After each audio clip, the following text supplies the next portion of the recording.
എനിക്ക് എന്തെങ്കിലും സംഭവിച്ചു കഴിഞ്ഞാൽ ഒരു ലംസമായിട്ടുള്ള ഒരു എമൗണ്ട് നമ്മുടെ ഫാമിലിയിലോട്ട് കിട്ടും. ഹെൽത്ത് പോലെ തന്നെ അടുത്ത ഒരു ഇമ്പോർട്ടൻ്റ് ആയിട്ടുള്ള ഒരു കാര്യമാണ് ടേം ഇൻഷുറൻസ് എന്ന് പറയുന്നത്.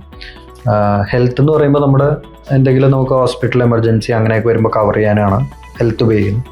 പക്ഷെ ടേം എന്ന് പറയുമ്പോൾ അത് യൂസ് ചെയ്യുന്ന എന്തിനാന്ന് പറഞ്ഞു കഴിഞ്ഞാൽ, ഇപ്പോൾ ഫോർ എക്സാമ്പിൾ ഇപ്പോൾ എൻ്റെ ഒരു എക്സാമ്പിൾ എടുക്കാം. അപ്പം എന്നെ ഡിപ്പെൻഡ് ചെയ്ത് എൻ്റെ ഫാമിലി ഉണ്ട്, എൻ്റെ കുട്ടികളുണ്ട്, എൻ്റെ അമ്മയുണ്ട്. ഇവരെല്ലാവരും എന്നെ ഡിപ്പെൻഡ് ചെയ്താണ് ഇരിക്കുന്നത്.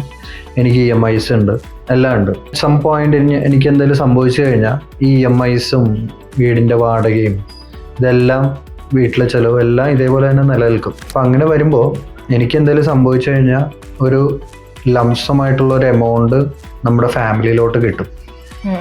അതാണ് ടേം ഇൻഷുറൻസ് എന്ന് പറയുന്നത്, പ്യുവർ ടേം ഇൻഷുറൻസ്. പക്ഷെ ഇതൊരാൾ എടുക്കേണ്ടത് അവരുടെ ഒരു അക്യുമുലേഷൻ ഫേസിലാണ്. അവർ പൈസ ഉണ്ടാക്കുന്ന ഒരു ടൈമിലാണ് അവർ എടുക്കേണ്ടത്. അല്ലാതെ ഇപ്പോൾ ഒരാൾ 50 വയസ്സ് 60 വയസ്സായ ഒരാൾ, അവർക്ക് അത്യാവശ്യം വേറെ ബാധ്യതയൊന്നുമില്ല, കുട്ടികളെല്ലാവരും വെൽ സെറ്റിൽഡ് ആണ്, അങ്ങനെയൊക്കെ ആണെങ്കിൽ ഒരു ടേം ഇൻഷുറൻസ് എടുത്തുകൊണ്ട് വലിയ അത്യാവശ്യമൊന്നുമില്ല. പക്ഷേ ഒരു തുടക്കക്കാരനെ സംബന്ധിച്ച് ഇതെടുക്കേണ്ടത് വളരെ അത്യാവശ്യമായ ഒരു കാര്യമാണ്.